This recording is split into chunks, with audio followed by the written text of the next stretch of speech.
ஏஹெச்ல வர ட்ரைன் லைனில் வந்து பார்த்தீங்கன்னா யூ ட்ராப் இல்லாமல் ஒரு ஏஹெச் ட்ரைன் லைன் ப்ரொவைட் பண்ணுறோம். அதே மாதிரி இன்னொரு ஏஹெச்ல வந்து பார்த்தீங்கன்னா யூ ட்ராப்போட ட்ரைன் லைன் ப்ரொவைட் பண்ணுறோம். இப்போ இது ரெண்டுத்துக்கும் என்னென்ன டிஃப்ரென்ஸ் இருக்கும், என்ன ப்ராப்ளம் ஃபேஸ் பண்ணும் அப்படின்றத இது பார்க்கலாம்.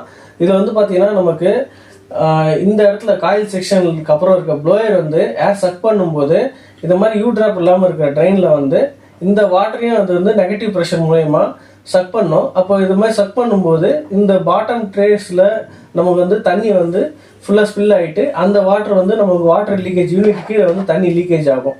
ஒன்று. ரெண்டாவது வந்து பார்த்தீங்கன்னா இந்த லைனில் வந்து ஏதாச்சும் ஒரு பூச்சிங்க, சின்ன கருப்பாம்பூச்சியோ இல்லை சின்ன சின்ன பூச்சிங்க வந்து உள்ளே வர்றதுக்கு நிறைய சான்சஸ் இருக்குது. இதே வந்து நம்ம யூ ட்ராப் போட்டோம் அப்படின்னா அப்போ யூ ட்ராப் வந்து எப்படி வரணும் அப்படின்னா நமக்கு வந்து யூ வந்து ஃபஸ்ட்டு லைன் கொஞ்சம் கீழே இறங்கிட்டு அது ஈக்குவலாக இருக்கக்கூடாது, இந்த லைனோட கொஞ்சம் கீழே இருக்கணும். அப்படி எடுத்துகிட்டு போகும்போது நமக்கு ட்ரைன் லைனை அப்போ தண்ணி வந்து இந்த இடத்துல ஹோல்ட் ஆகும்.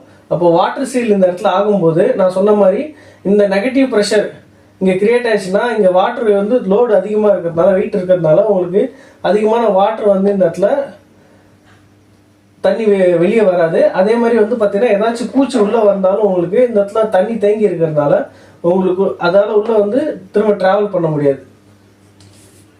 அதனால் மேக்ஸிமம் நம்ம ட்ரைன் லைன் ப்ரொவைட் பண்ணும்போது யூ ட்ராப் போட்டு தான் நம்ம ட்ரைன் லைன் போடணும்.